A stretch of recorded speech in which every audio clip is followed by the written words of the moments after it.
Fried green tomatoes is a southern classic that's really hard not to love. Today's cooking tutorial will take that southern classic and make it low carb without losing one iota of flavor. In fact, I think that the flavor is enhanced with this low carb version that uses parmesan and almond flour and chicharonnes. I'm Dorothy, by the way, and my aim is to help you make delicious low-carb meals on your way to permanent, sustainable fat loss. Stick around until the end or look at this area, minute area up here, if you want a few diet tips and to share a toast with me using our shrub syrups. Okay, let's get cooking. Okay, here is what you'll need for the fried green tomatoes. Of course, you'll need tomatoes. And it's important that you use unripe tomatoes, not green tomatoes that are ripe, but unripe tomatoes. Next, the dredging station. There's going to be two bowls. The first is whipped cream and eggs. The second bowl is the dry ingredients. So you've got some Parmesan cheese, a spice blend with medium spice, a little more hot spice, chipotle, some salt, almond flour, and chicharonnes, aka pork skins, sometimes called cracklins. And then if you want to make a remoulade sauce, it's very simple: mayonnaise, hot sauce, and some relish. Of course, you can fancy it up and put in capers and all kinds of things if you want, but that's the basics. Okay, back to the tomatoes.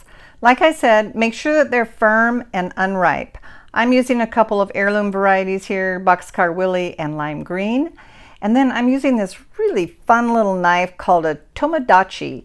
It's a tomato knife, and it's basically just a really sharp serrated knife. I'll see if I can find it and put it in the show notes.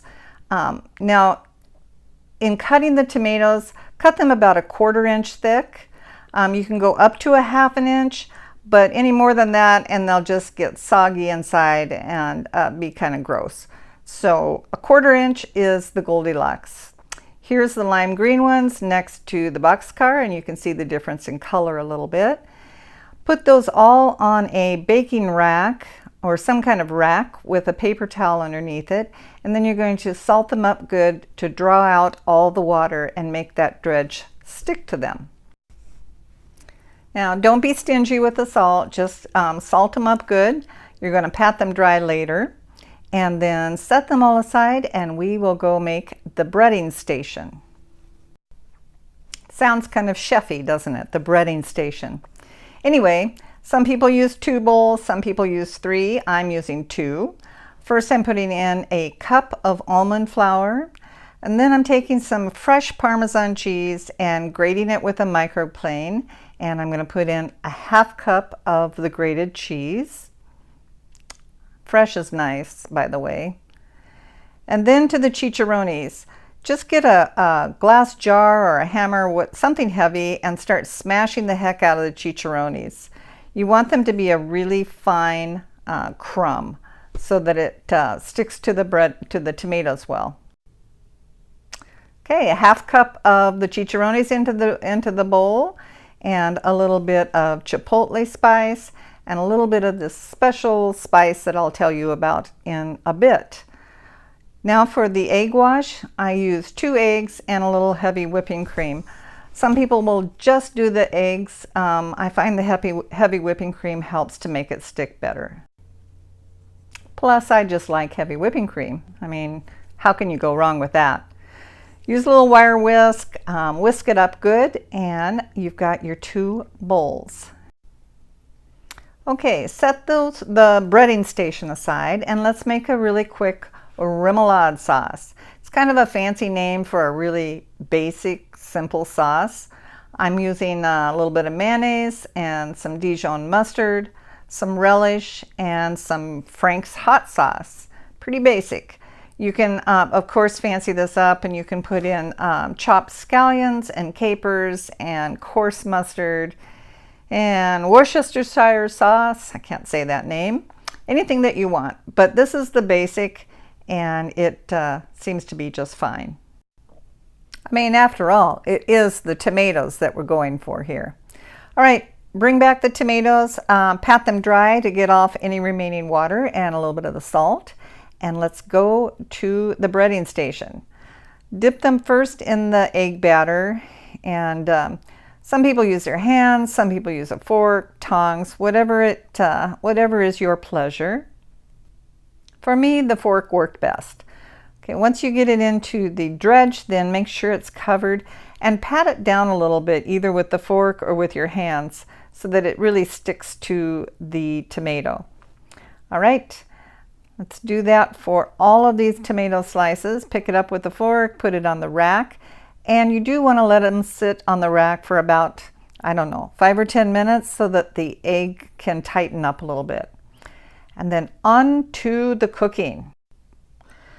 You want to use medium-high heat, because if you get it too hot, the tomato crumb will cook really fast and the inside will be soggy.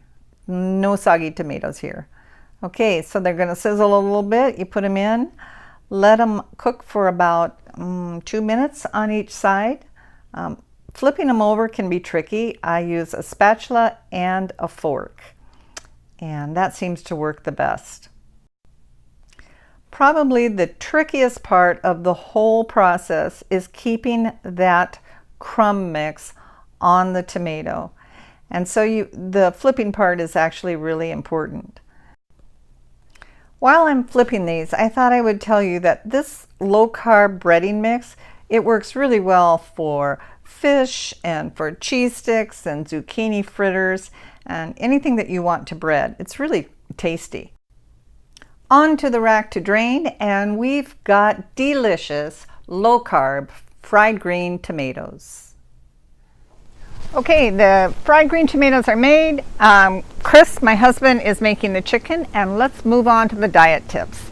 Tip number 1, sauces and condiments can be your flavor friend, and they can take low-carb meals and really enhance them to a level that is much better than just your basic salad and protein.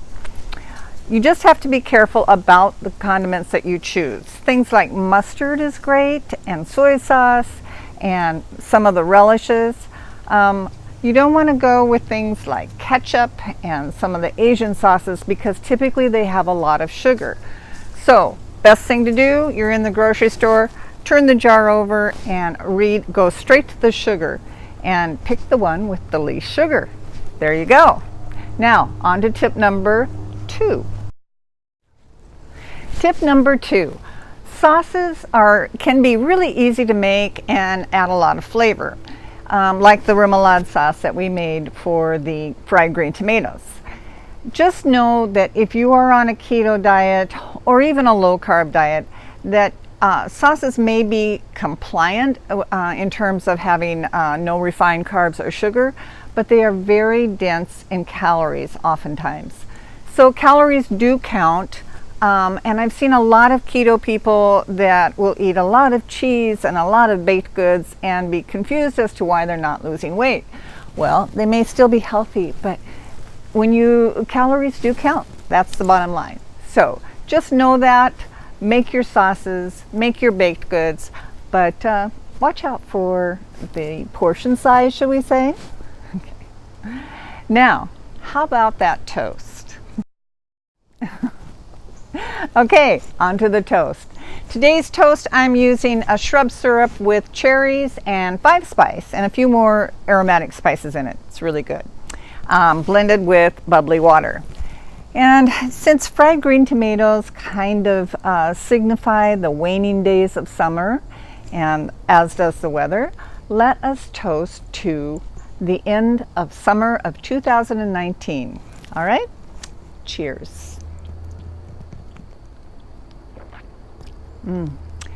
Good drink, and it was a good year. Cheers.